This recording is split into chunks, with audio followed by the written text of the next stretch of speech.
Yeah, hi everyone. I'm Catherine.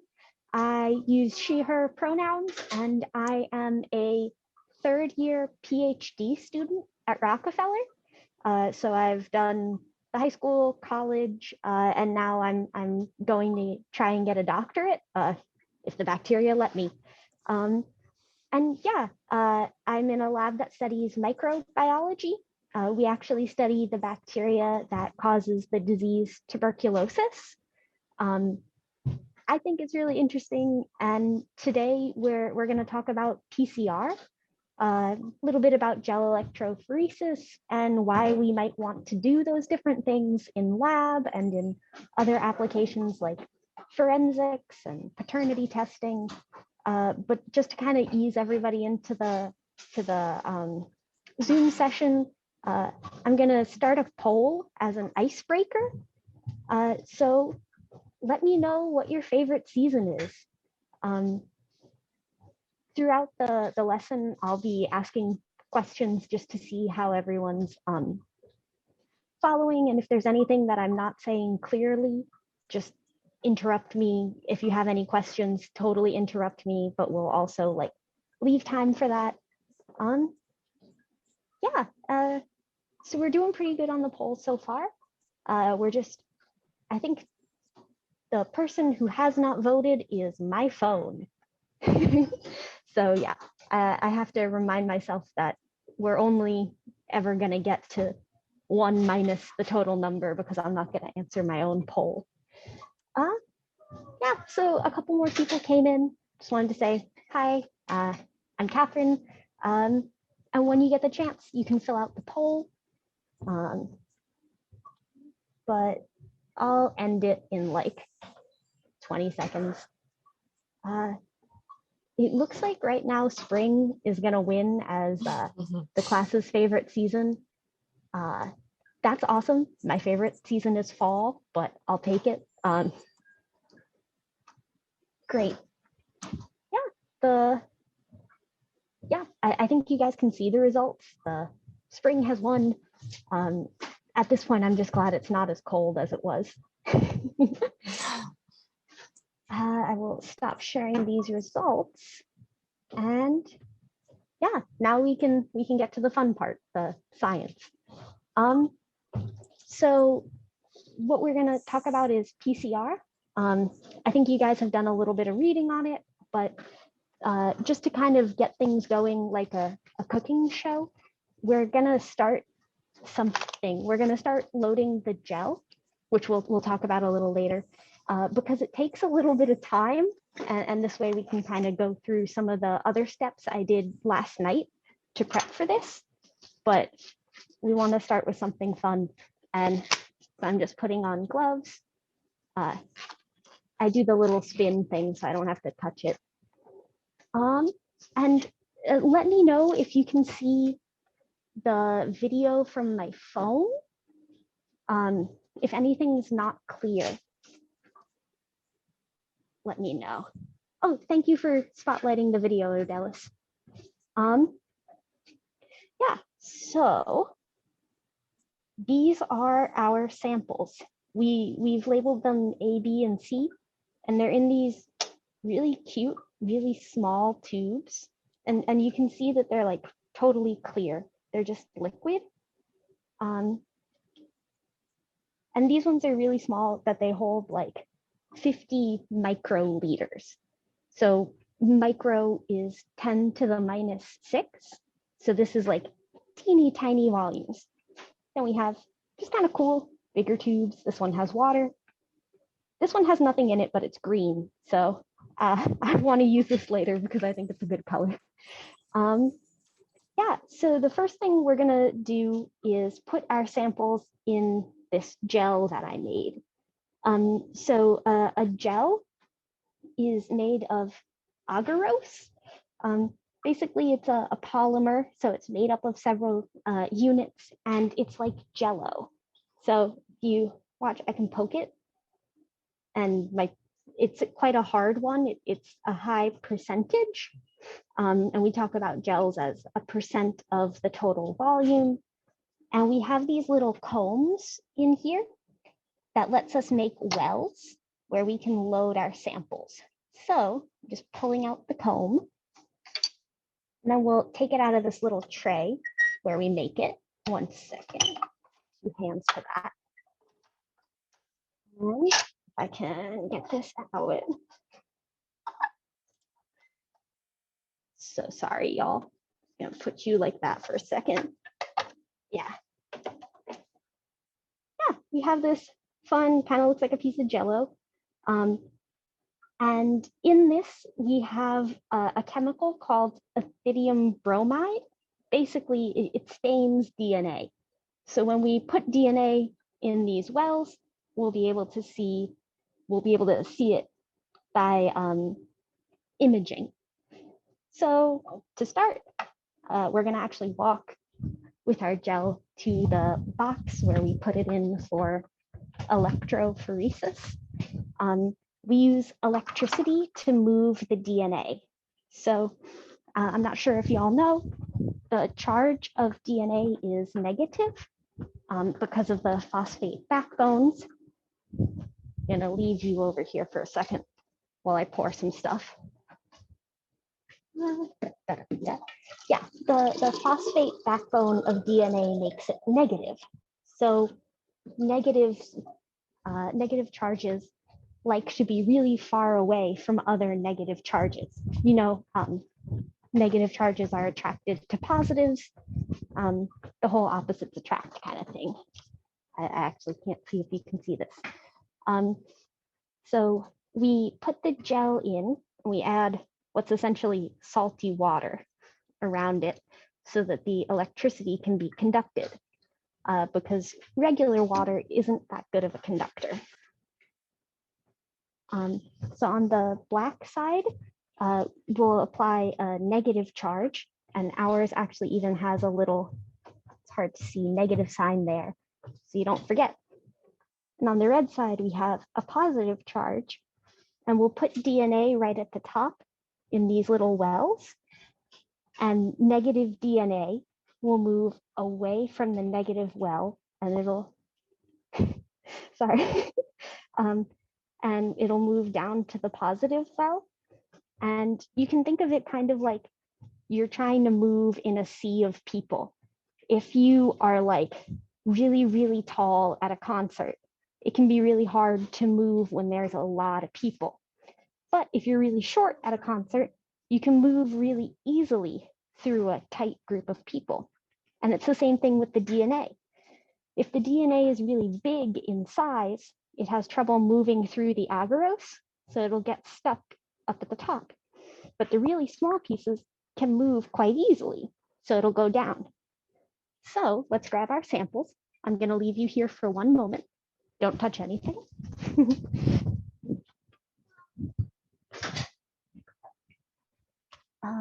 Cool. And I checked the chat while I was there. Everything is going okay so far. So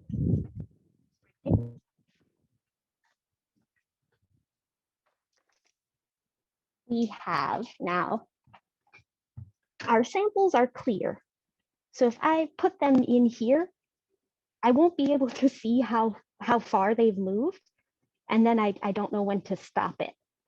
So what we do is we add this purple dye. Oops, sorry, it wasn't in the frame. And it just lets us see how far things are moving so we know when to stop it. We also have this ladder.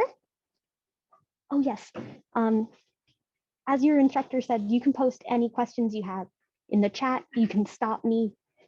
I love talking about this, so you can just go ahead with whatever you'd like. We have this marker, and it's already got the dye in it. And this has pieces of DNA that we know the size of. So we know that the biggest piece should be at the top and the smallest piece should be at the bottom. And this lets us see about how big is this piece of DNA that I've made.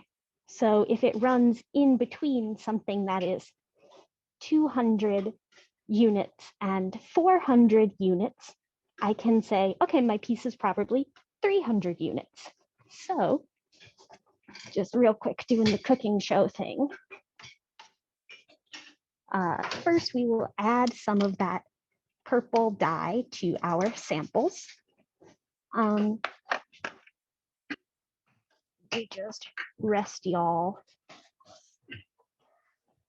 Sorry. Can y'all see that okay? Thanks, everyone. Yep. Thanks. So we'll add some of our dye into our samples with a pipette. So the pipette lets us measure really small volumes. And I dropped you. Thanks, friends. Thanks for bearing with me while I kind of get myself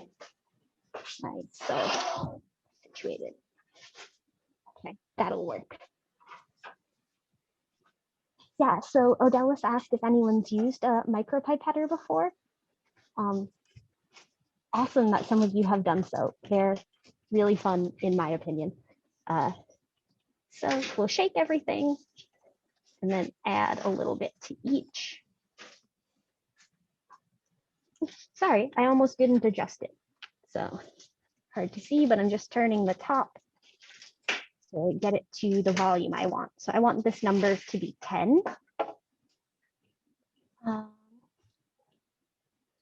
I'm gonna add 10, this is microliters to each. So I'm just popping it into the side. You can see the purple kind of just slide down because it's really thick. And this helps weigh down our sample and our DNA. Oops, sorry, I dropped you again. So what we're gonna do is add these into the little wells. And like Odellis from Rocky D was saying, hopefully when the pandemic's over, y'all can come to campus and do this yourself because it's really fun. So we're gonna take, oh, I should have mixed that too. I'm gonna hang up my pipette. Put the lid back on this. Mix, mix, mix, mix, mix. And we'll add a little bit of this to the first well so that as the ladder runs, I can see about how big my pieces are. So this is the tricky part, and it's going to be extra tricky because now I'm also holding a cell phone. So we're going to find the well with the tip, and I kind of wiggle it to make sure that I'm in the right spot. And then I eject. Basically, I'm pressing down at the top. Now we have green sample in that well. Super cool, sinks to the bottom, all good. Now we're going to do the same thing with our unknown samples, which I'll talk a little bit more about while this runs. I'm just changing the volume, spinning the top. I want to be at the biggest volume it'll let me do. Perfect. I'm going to take my first sample and I go up and down to mix it. I'm going to say, okay, I'm trying to get it in that well. And I eject it at the bottom. And I wasn't able to get all of the sample at once. So I went back to pull it up and I'll put it in the exact same well. Good, good, good. You can see some of it kind of floating out of the top. I can do that again over there. That just means there was more than the well could hold. Totally fine. We'll do the same thing with the next sample. This actually took me quite a while to get good at. The first couple times I did this, I like punctured it and I lost a bunch of sample and it was super annoying, but now I'd like to think I'm pretty good. We'll load the final sample and we can talk while this runs. Ooh, so sorry, I'm getting a spam call. Hold on. Ah, cool, thank God. I get a lot of spam calls these days. Mostly about car insurance, and I don't have a car, so. Oh, apparently it was an emergency alert from campus, so someone else will let you know. It's just that our email is down. I'm silly.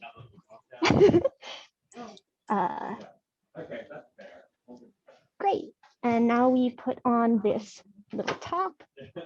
This connects our electrodes, the red and black edges, to a power source, which I'm gonna turn on and match up the colors. So red always goes to red. Sorry, I know I lost you all out of frame for a second. And we're gonna apply a current and by setting a voltage.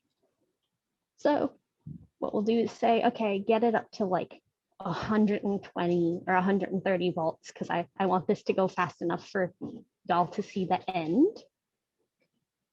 Up, and we'll run it for about 15 minutes, during which we'll talk about PCR. Yeah, 15, 18, it's all the same. So I hit the run button. It'll apply a current. And can y'all see those bubbles coming up from the side? That's how I know that the current is going through my box and through my gel. So the bubbles are there. I'm applying a negative charge on this side. My negatively charged DNA will be repelled from the negative current and attracted to the positive current on this side, and the DNA will be separated by size, just like moving through a concert. If you're really big, you get stuck at the top. If you're really small, you can move easily to the bottom. So I'm just gonna leave all my stuff here for right now. Bad lab etiquette, but that's fine. And I'll scoot back over so we can talk a little bit while that runs. So I think y'all can see me from the, oh, there's tape in the way. Sorry, from the other camera now. Thank you so much for making do with the moving back and forth and the kind of cooking aspect where I've started one thing and I'm coming back. So yeah, if you have any questions, anything you want to chat about, let me know. We'll talk a little bit about PCR now. So what was in those tubes that we put in the DNA? That we put in the agarose gel. So just as a quick question, how many of you guys know what PCR stands for? So no penalty if you put the wrong answer, just I've launched a poll of what does PCR stand for. And I'll give you all some time to set that up. I'll grab my notes.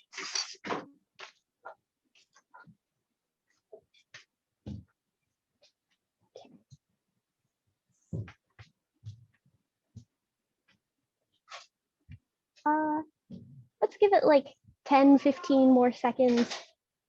Don't worry about it. This is not gonna be graded, so you can, take a chance. Of course, I do get a chance to see how many of you actually did the assignment that I asked you to do before the lab, but you're not gonna be graded on it. We just need to know.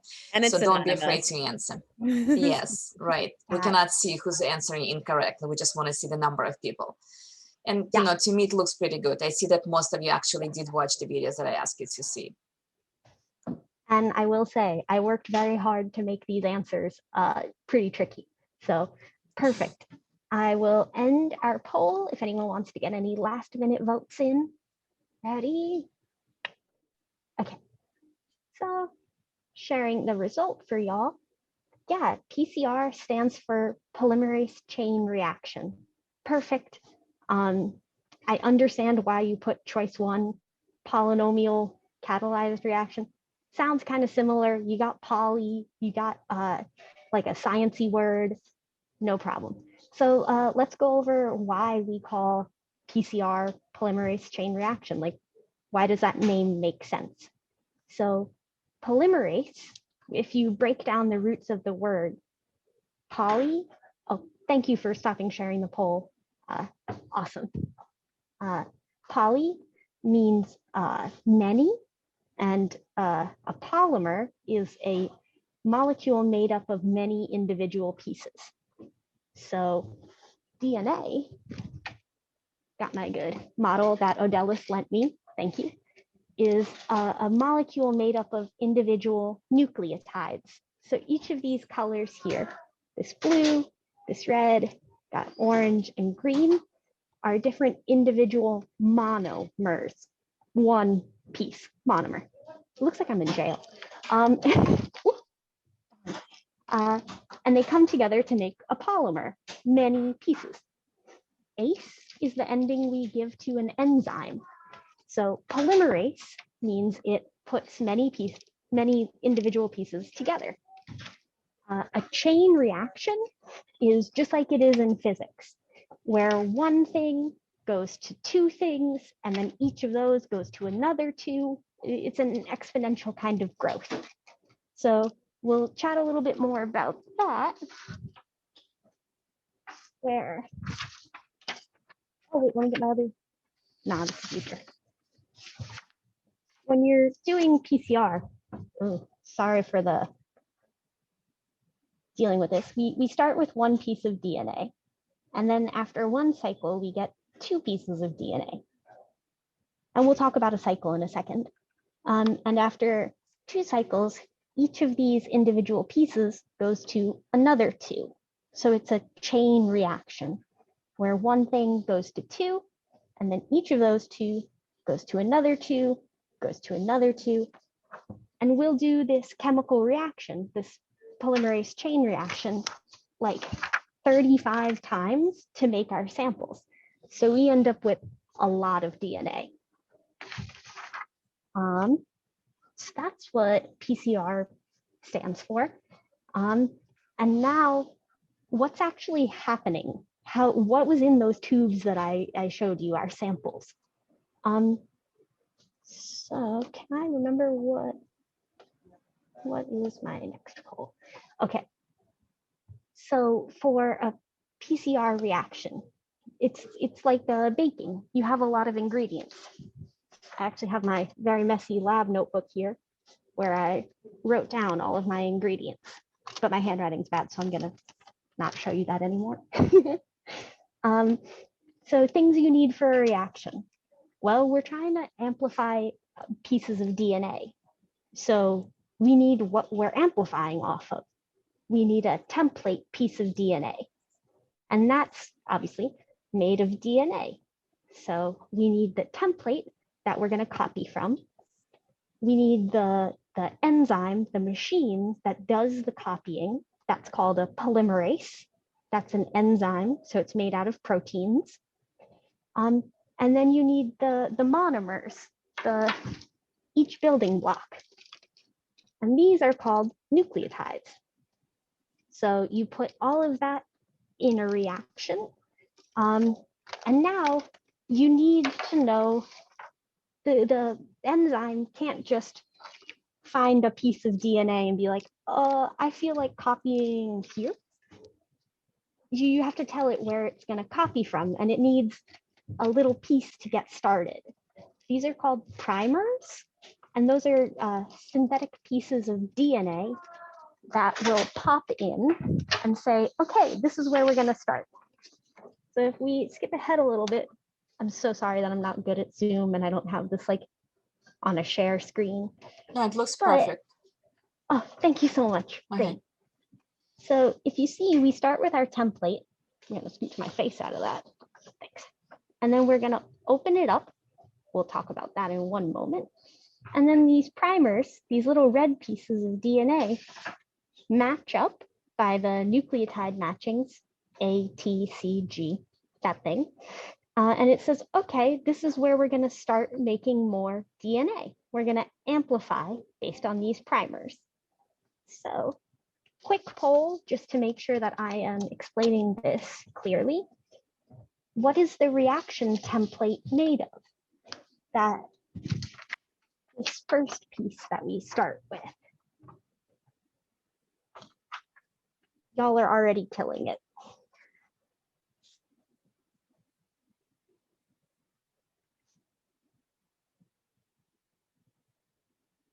Just giving you some time, but yeah, don't worry about it. You can put in whatever you want. I'm not going to tell.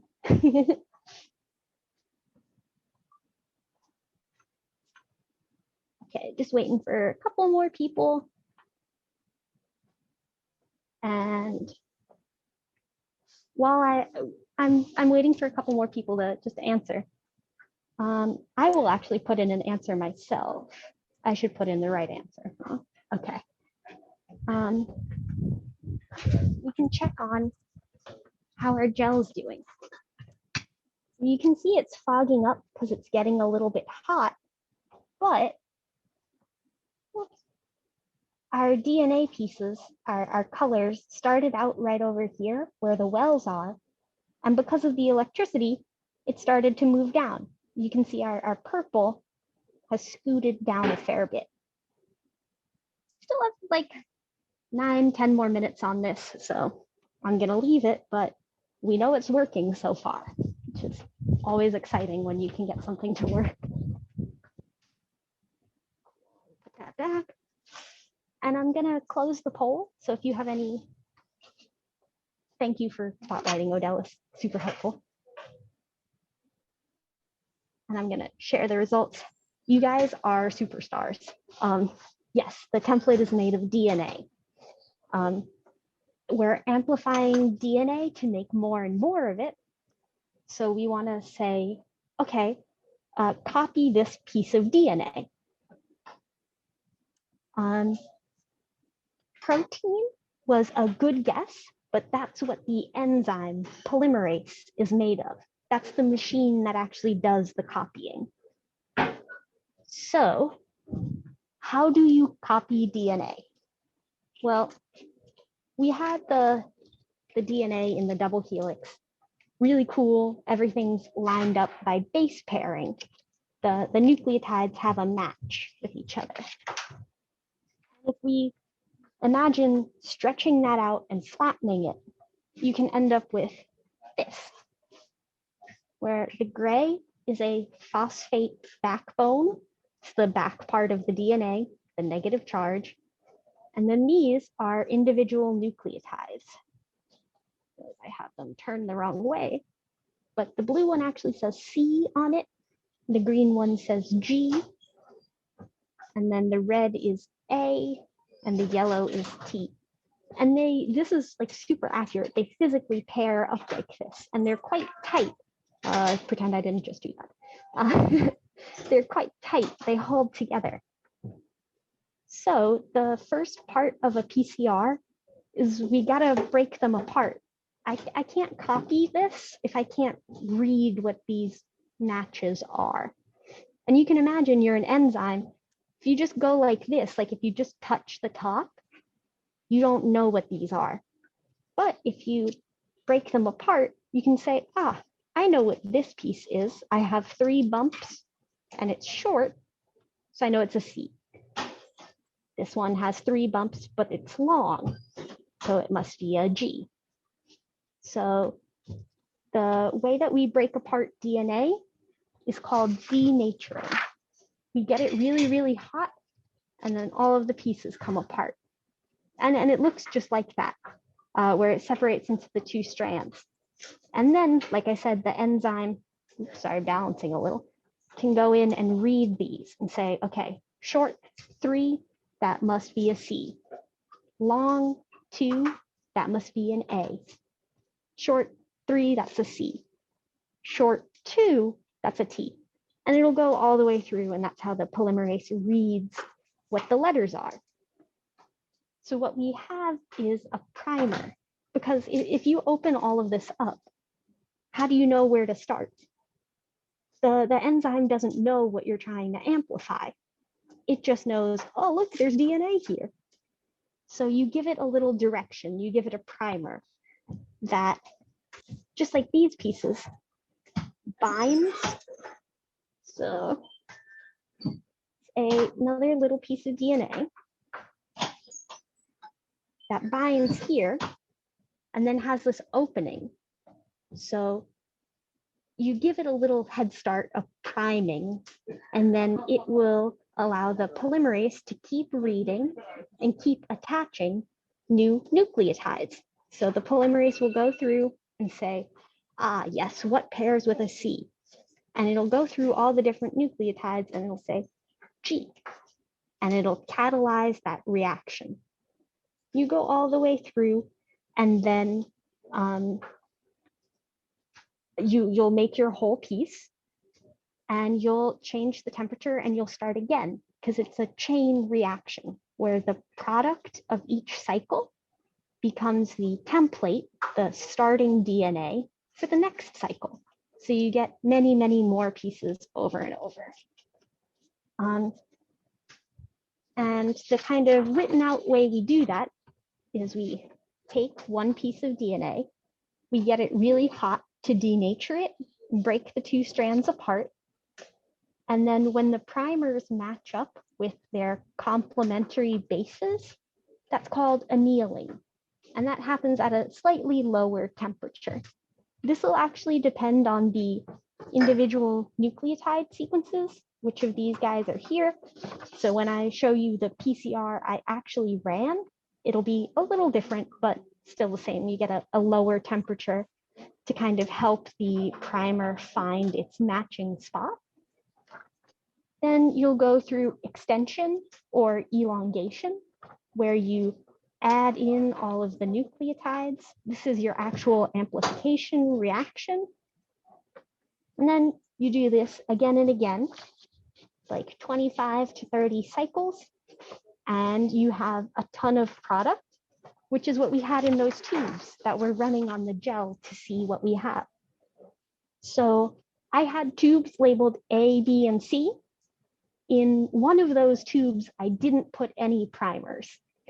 So this isn't a poll, but just if anyone in the chat, or if you want to unmute yourself, do you think I'll get a product if I don't include primers?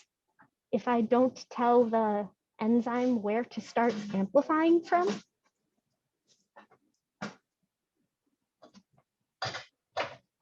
No penalty for wrong answers. Yes, you can type it in the chat. Yeah, sorry, I can't see all of y'all at once.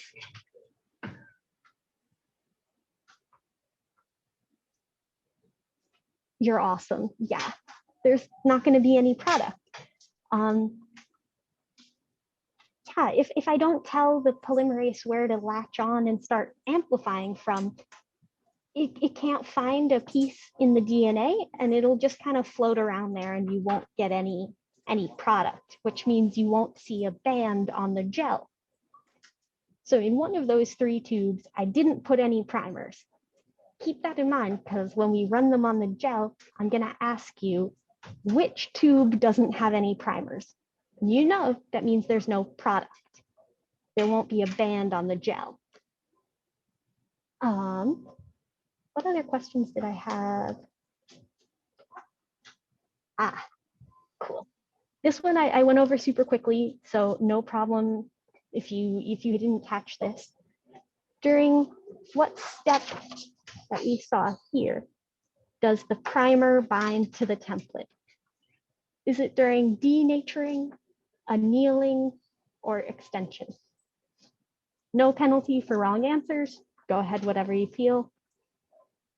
I'm going to put that down because that is cheating. But again, no problem, might as well. Yeah, awesome. Doing so great. Gonna give it like 10 more seconds.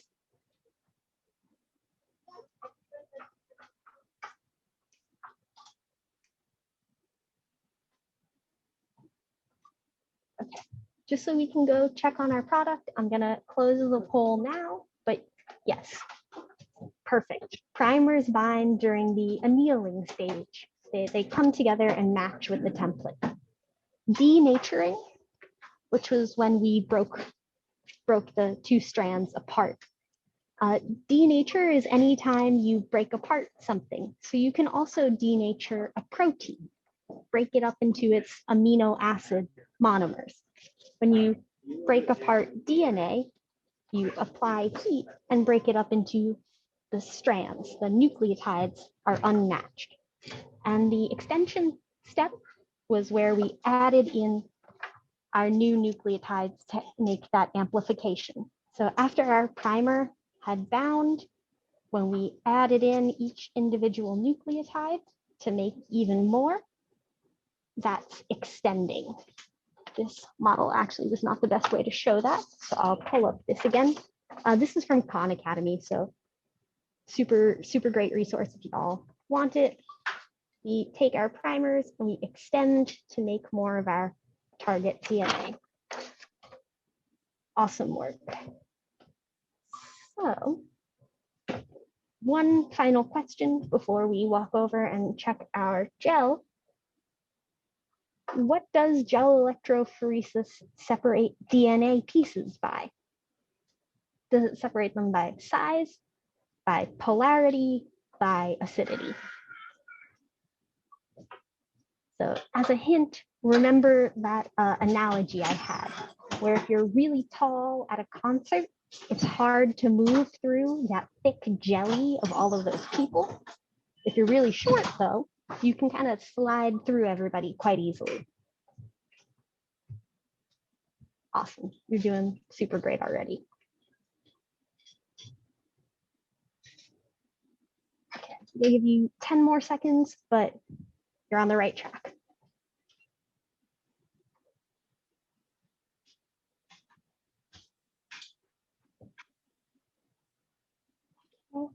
Yeah, get your final answers in. Exactly. Gel electrophoresis, that agarose gel, separates DNA by size. I see polarity may have tricked you up because we talked a lot about the charge and the electricity, but that charge just helps you move the DNA. So DNA, because of that phosphate backbone, is negative. By putting a negative charge at the top and a positive charge at the bottom, you force the DNA to move away from the negative charge. And then as it's moving, big pieces get stuck in the agarose, small pieces slide through quite easily. So by applying an electric charge, you are able to separate your pieces by size. So our gel should be done. Let's see how it looks. Just washing past some trash cans.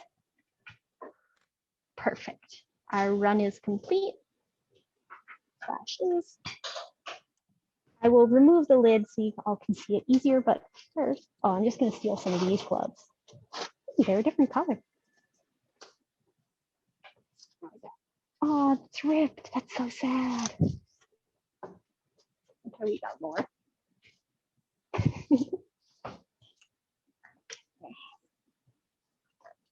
I like the purple ones because purple's my favorite color, but these will get the job done. So if we, how did you take off? Sorry, I have to put it down for one moment. It's a two-handed job to take off the lid. So if you remember, we put the DNA in the wells up here, and you'll see it's moved quite a bit down. You can choose to run it longer, get it all the way down to the bottom bit of the gel, but we don't need to do that for right now. So the way we image these gels, the type of chemical we put in, lets us image them with UV light. So I'm just picking up my jelly, making sure it doesn't drip on the floor. And let's walk over to the imager together. But like, look at how cool that is. Isn't it exciting? I'm a nerd, so I'm very excited about this. So we have someone else's gel. Oh, you can see my reflection. That's not nice. I'm just checking that our imager has the right thing in it. And you'll see ethidium bromide is something you can image on this tray. So I am picking up my thick Jello, sliding it on there to the camera. So right now we're just looking at it like a regular, oh, there's an air bubble. Let's just scooch that out.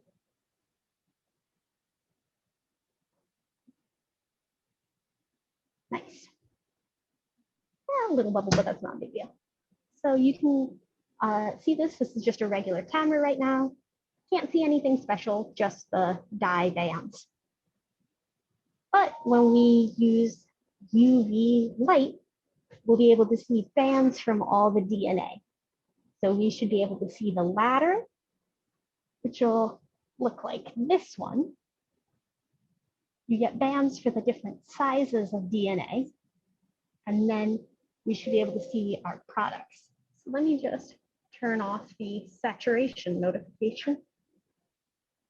Oh, look at how cool that is.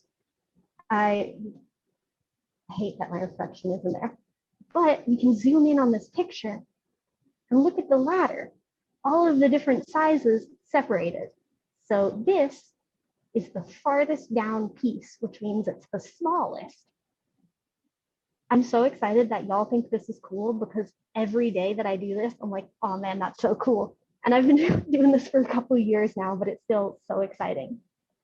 So if we check our known marker, we know that the smallest piece of DNA I should see is about 0.5 kilobases. So kilo is the 1,000, bases is those individual nucleotide bases. So 0.5 kilobases is 500 bases. And that's that line right over there. Then the next one up should be 1,000. And the one up from there, and I don't have this memorized, I look at this every time, should be 1.5 kilobases. And I actually calculated ahead of time, this product that we should get should be about 1.2 kilobases, which is perfect because it's in between this 1 and 1.5 ladder. 1.2 is between those. That's awesome. And now I'm gonna ask y'all, I'm gonna run back actually and get our poll going. I But can launch the poll for you. Would you like me to do that? oh, that would be awesome. Thank you so much. And I just got our jelly here. Pop that in its tray. Which one of these reactions did not have primers in it? This is our marker. This is empty. That's just some spillover from this well. This is sample, ooh, I am zoomed. Sample A, sample B, or sample C. Which one had no primers? Also, answer just so it goes away.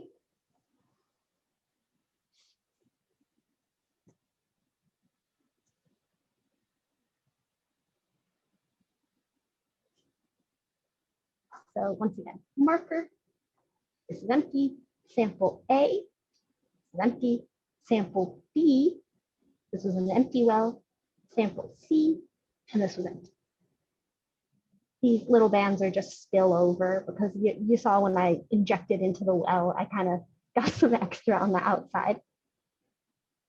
Let me take my stuff back over. Awesome. So I give you all like 5 seconds to answer. Anyone else wants to answer the poll?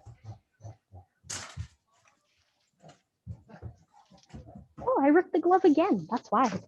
I'm going back to my purple ones. Or maybe I'm just really excited. So I keep ripping them. So I'm gonna end the poll. Awesome. Perfect. Yeah, sample B, it didn't have that band, which means it had no product. And we know that in this case, it's because I didn't put any primers in. I didn't tell the polymerase where to amplify from, so it just kind of got lost and didn't make anything. Yeah, I'm super excited that that worked out. PCR is one of the bane of my existence. So sometimes it does not work even when I plan it super carefully.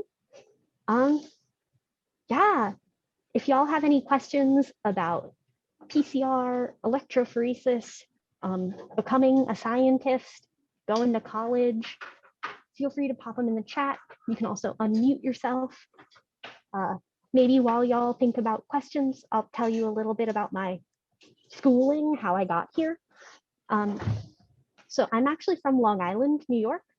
I went to high school out there, wanted to do science, also did not want to spend a ton of money on college. So I went to SUNY Stony Brook, also on Long Island. nice state school, good for sciences. I knew I liked biology. I wasn't sure if I wanted to be a bio teacher or if I wanted to do something else. Maybe I didn't realize I could be a scientist, just like I never thought people like me did science. But in college, I had a really great professor who said that we should all try working in a lab. I did, and I realized I really liked it. So it kind of changed my path from wanting to be a science teacher into maybe I can do research instead. I ended up applying to grad school, and now I'm a PhD student. So one of the questions in the chat was, what's my favorite part of doing science and being in the lab? And I think my favorite part is knowing that like some of the things we do, you're the first person to ever know that. Like you're asking questions that you don't know what the answer is going to be because no one's ever been able to test it before. So you're literally the expert in your field. So that's super exciting. And then like everything's like a puzzle. Even when things don't work,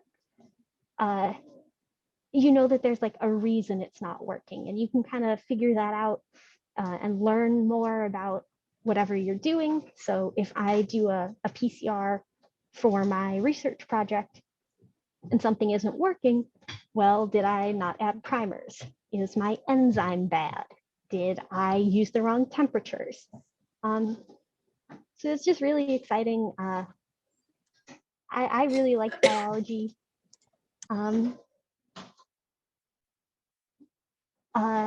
So Amber has perfectly segued into the next point we were trying to make, is what can we use PCR for?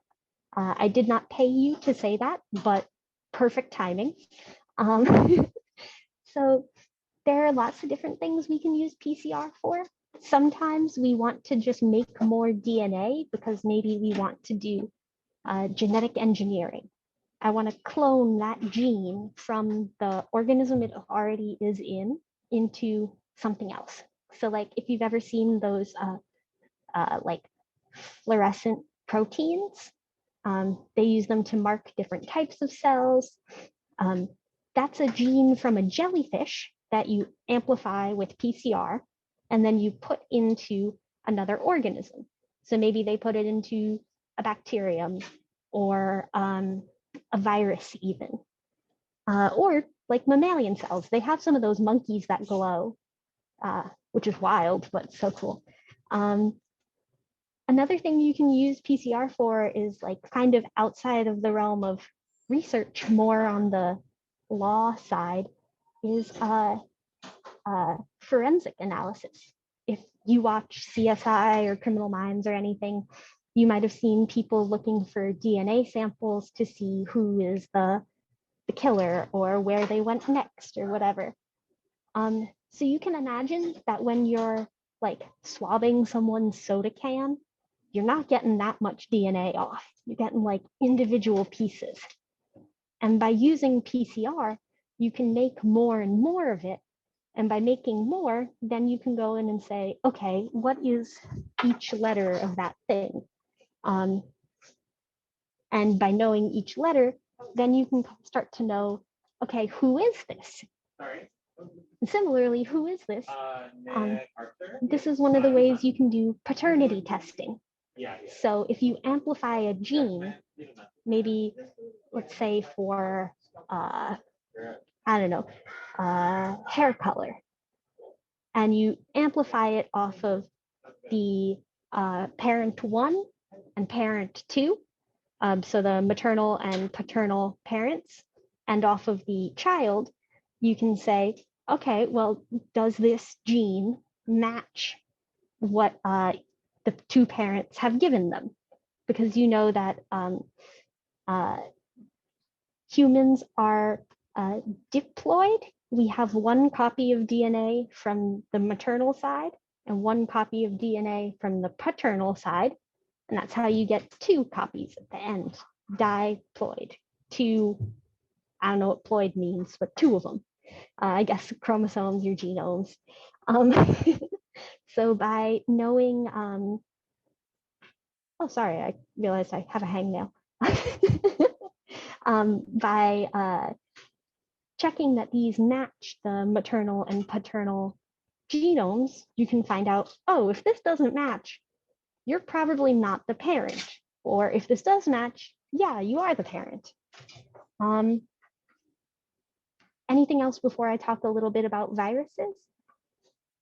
Is there anyone who inspires you in your field? Awesome question. So you guys might know Rosalind Franklin. If not, that's totally cool. That's one of the reasons actually that I think she's so cool. So James Watson and Charles Crick, is that his first name? I'm not sure. Watson and Crick discovered this double helix structure. And we actually call these base pairs Watson and Crick pairing because they figured out that these 2 go together and it makes this shape, and this like revolutionized the world of biology. But what we don't usually talk about is the way they knew that it was this structure was because this female scientist called Rosalind Franklin had done X-ray crystallography. Basically, she took this molecule like down the middle like this and shot X-rays through it, and it made this pattern. You can see how it's kind of like the spokes and then the outside. And she said, well, one of the ways you could get that pattern is with a double helix. And her data helped Watson and Crick figure out that structure. Oh my God. Oh, someone just said, oh my God, but they're listening to a podcast. It wasn't, I was like, yeah, they figured out the structure. And you don't ever really hear about her because especially at that time, there were so few female scientists and they were kind of like, okay, well, these boys probably figured it out. And the new Mars rover actually has an instrument on it called Rosalind Franklin because it's looking for life or signs of life on Mars. And that's just so cool. She's like this not super well-known person and she really revolutionized science. So Elizabeth says that they did a whole study last year in their first bio class on DNA structure, the double helix. Super cool. I'm so glad more people are learning about Rosalind Franklin. And then there are like cheesy answers like my PI. Someone just laughed at me. But like, yeah, they're new, trying something for the first time. My previous PI was actually just super cool. Oh yes, Odella says it's the person who runs the lab. My previous PI was like this awesome woman scientist, and we go into a high safety level lab to work with tuberculosis. And she was like fully 7.5 months pregnant, like suited up, going into work with TB. And I just thought that was super cool.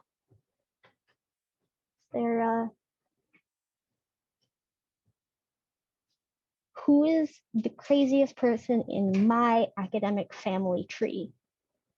I don't know. I'm gonna think. My tree is really small still. I've only been in like 2 labs. So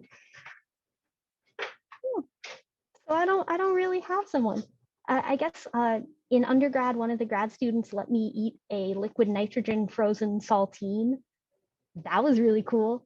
Like smoke comes out of your nose and mouth. And we did this like at night after all the grown-ups had gone home. So like kind of a secret, but super cool. So yeah, I guess by that definition, Eric from my previous lab.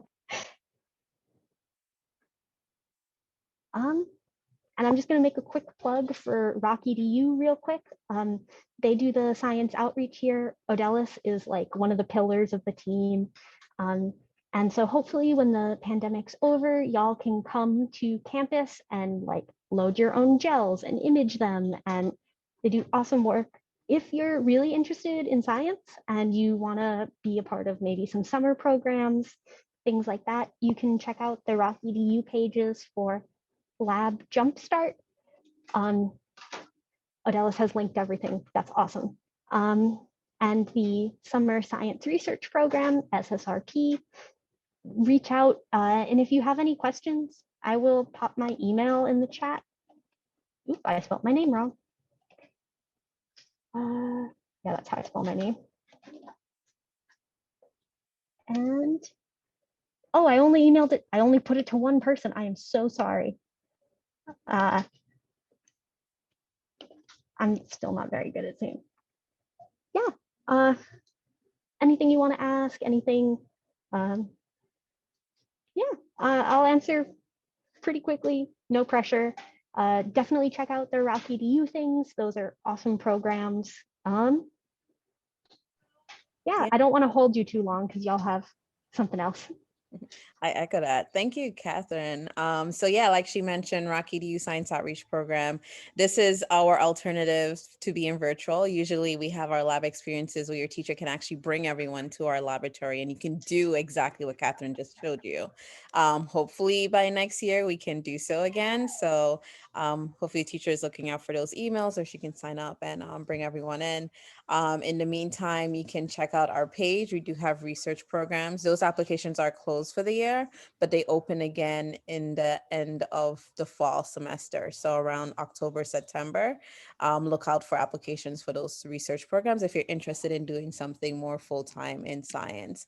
We try to do little things on and off, but you have to keep checking our website regularly to see like what we have going on. You can sign up for our newsletter and we can give announcements for new things that we have going on for students. Okay, guys, let's all together say thank you to Catherine and Rock EDU for this amazing presentation. Guys, you can put the clap icon in your window or you can actually open your mic and clap. That would be great. Catherine, thank you very much. That was like really great. And hopefully I'll get a recording of this. So when we actually get to the topic, I'm sure it would be very useful to us to rewatch the video because, you know, students will be able to understand much more, although I know they gain a lot of understanding today. Okay, thank you very so much. This And is awesome. bye-bye, everyone, guys. Enjoy your weekend. Remember, we're not meeting tomorrow, okay? And enjoy the weather today. Yes, Thank you get very out, get much. outside, guys. Thank you. You're welcome. Thank you so much. Thank you.